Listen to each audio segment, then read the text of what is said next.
இந்த காணொளி முந்தைய காணொளியோட தொடர்ச்சி. நம்ம சிக்கன் ஷெட் பண்ணிகிட்ருக்கோம் இல்லையா, அதில் முந்தைய காணொளியில் நம்ம பள்ளத்துக்கு மார்க் பண்ணுறது, பள்ளம் எடுக்கிறது எல்லாம் பார்த்தோம். இந்த வீடியோவில் அந்த பள்ளத்தில் வைக்க போகிற போல்ஸ் 6 போல்ஸ் 20 ஃபீட்டில் வாங்கிட்டு அதை ஹாஃபாக கட் பண்ணிட்டோம். சிக்ஸ் போல்ஸையும் கட் பண்ணிட்டோம். ஸோ 12 போல்ஸ் இப்போது 10 ஃபீட்டில் கிடச்சிருக்கு. அதுக்கு மேலே ஒரு சின்ன ஹோல் வைக்கிற மாதிரி இருக்கிற மாதிரி ஒரு பீஸை வந்து வெல்ட் பண்ணிவிட்டு அதை வந்து அந்த பள்ளத்தில் வச்சுட்டு அந்த ஹோல் போலையும் அதை வந்து கரெக்டாக லெவல் பார்த்துட்டு 2 ஃபீட்டுக்கு வந்து நம்ம கிரவுண்டுக்குள்ளே புதைக்க போகிறோம்.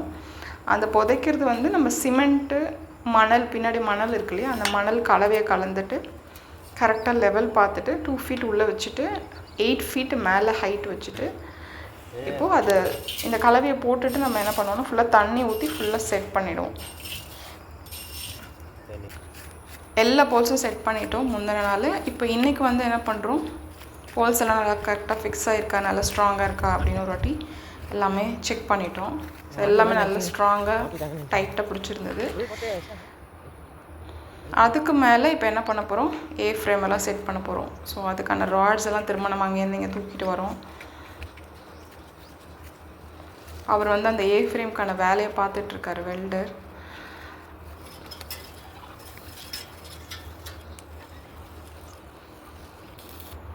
ஸோ இப்போ நம்ம 6 போல்ஸ் 2 சைட்லேயும் போட்டிருக்கோம், மொத்தமாக 12 போல்ஸ். ஸோ அதுக்கு மேலே 6 ஃப்ரேம்ஸ் வரும்.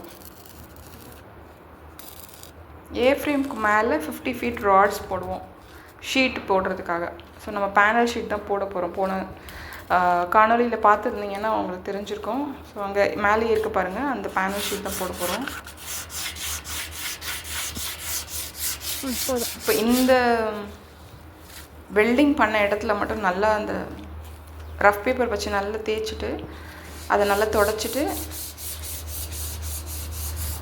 ஏன்னா கொஞ்சம் அந்த கொஞ்சம் துரு மாதிரி கொஞ்சம் லைட்டாக மேடு பள்ளம்லாம் இருக்கும். ஸோ அதை நல்லா நம்ம தேய்ச்சிட்டு தொடச்சிட்டு, ஸோ நாங்கள் எல்லோ ப்ரைமர் தான் அடித்தோம். ஸோ எல்லா ராட்ஸுக்கும் எல்லோ ப்ரைமர் அடிச்சுட்டு நல்லா காய வச்சிட்டோம்.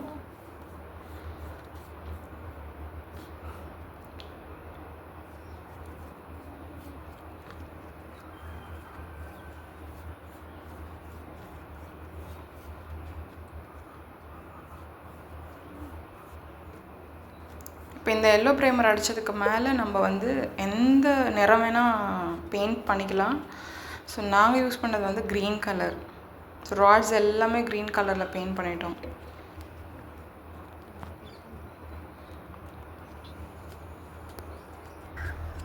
இப்போ ஃப்ரேமை ஃபிக்ஸ் பண்ணுறோம். இந்த வாட்டி தங்கச்சி ஃபேமிலி வந்திருந்தாங்க. ஸோ அவங்கள கொஞ்சம் ஹெல்ப் பண்ணாங்க. எல்லா ஃப்ரேம்ஸையும் வந்து ஒரு சைடு வந்து மேலே தூக்கி வச்சுட்டு அதுக்கு போல்ட் போட்டுட்டு அதுக்கப்புறம் இன்னொரு சைடு போட்டோம். ஸோ போல்ட்ஸ் எல்லாம் அந்தந்த போல்கிட்ட வெல்டர் வச்சுட்டே போகிறாரு. ஆனால் அதுக்கு முன்னாடி என்ன சொன்னார்னா, இந்த பிளாஸ்டிக் பைப்ஸ் வந்து அதுக்கு மேலே போடுறது நல்லது, ஏன்னா கோழியோட எச்சம் வந்து அரிச்சிரும் பைப்பை. அதனால ஸோ நம்ம அதுக்கு மேலே அந்த பைப்ஸ் எல்லாம் வந்து உள்ளே போடுறோம். குட்டீஸ் தான் அதில் அந்த வேலையை பார்த்துட்டு இருந்தாங்க.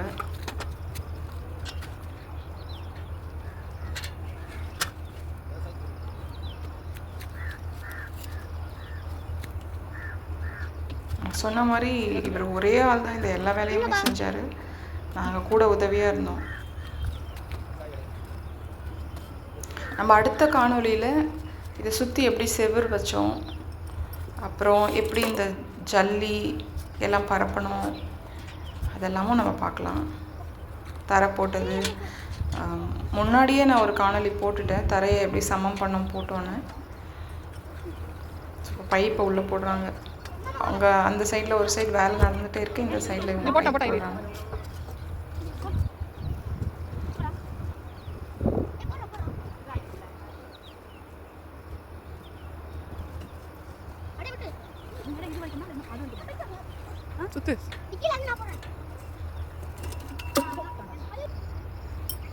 ஸோ மொத்தம் ஃப்ரேமும் போட்டோம். இப்போ இதுக்கு மேலே சின்ன சின்ன வெல்ஸ் தெரியுதா உங்களுக்கு, சின்னதாக பாயிண்ட்ஸ் மாதிரி தெரியுது இல்லையா. இப்போ அதுக்கு மேலே தான் அந்த 50 ஃபீட் ராடையும் நம்ம போட போகிறோம். ஸோ அந்த 50 ஃபீட் ராடு போடுறதுக்கு நம்மளுக்கு 20 ஃபீட் ராடு தான் இருக்குது. ஸோ 2 20 ஃபீட் ராடை ஜாயின் பண்ணிவிட்டு இன்னொரு ராட்லேருந்து கட் பண்ணி 50 ஃபீட்டாக நம்ம சேர்க்க போகிறோம்.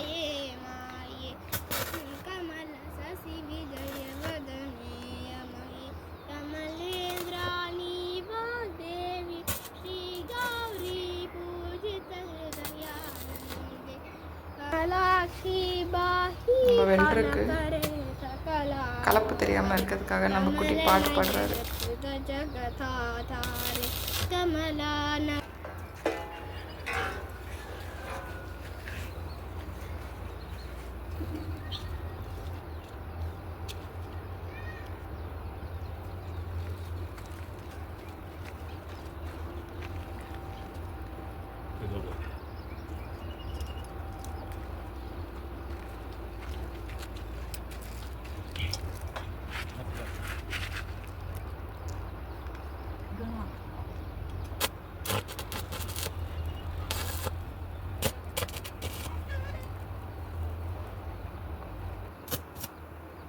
இந்த ராட்ஸ் போல்ஸ் எல்லாமே கேல்வனைஸ்ட் அயர்ன். இது இங்கே நாங்கள் திண்டிவனத்தில் இருக்கோம். ஸோ இங்கே பக்கத்தில் ஒரு கடையில் தான் எல்லா பொருளுமே வாங்கிட்டு வந்தோம். ஸோ இப்போது அந்த சின்ன சின்ன வெல்ஸ் பார்த்தீங்க இல்லையா, அதுக்கு மேலே அந்த மெஷரிங் டேப்பை வச்சுட்டு அந்த மெஷரிங் டேப் எங்கெல்லாம் வந்து மார்க் பண்ணுறாங்களோ அதெல்லாம் எழுதிக்கிட்டாரு. ஸோ குறிச்ச இடத்துல அதே டேப்பை இங்கே வச்சு அதை இந்த ராடில் மார்க் பண்ணிவிட்டு அந்த எக்ஸாக்ட் பாயிண்டில் வந்து இந்த பெரிய பெரிய ஆணி மாதிரியே பெருசாக இருந்தது உளி. ஸோ அதை வச்சு சின்ன உளியை வச்சு சின்ன ஓட்டை போட்டுட்டு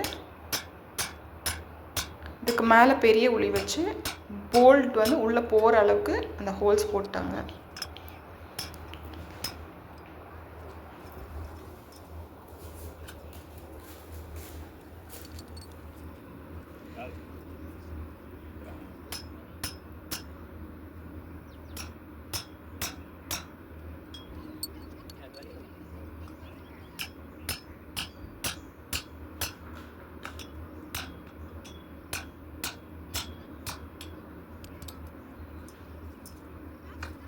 ஸோ இந்த மாதிரி எல்லாத்துலேயும் ஹோல்ஸ் போட்டுட்டு அதை மேலே தூக்கி வச்சு ஏ ஃப்ரேம் மேலே ஃபஸ்ட்டு ராடை மேலே வந்து வச்சு அதை வந்து போல்ட் அண்ட் நட் போட்டு டைட் பண்ணியாச்சு. இதே மாதிரி சைடில் வர எல்லாமே ஃபிக்ஸ் பண்ணிட்டோம்.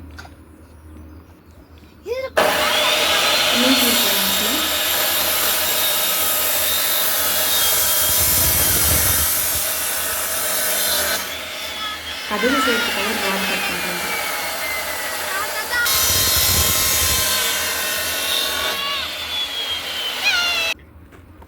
இப்போது நம்ம ரூஃப் மேலே ஷீட்டு லே பண்ண போகிறோம்.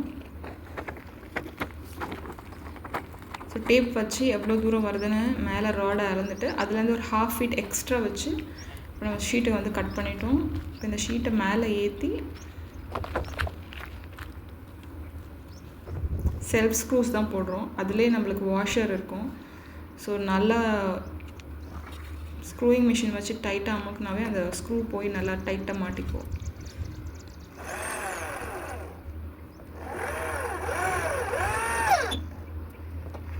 ஏ ஃப்ரேமோட உச்சியில் ஃபஸ்ட்டு ஷீட் போடுறோம்.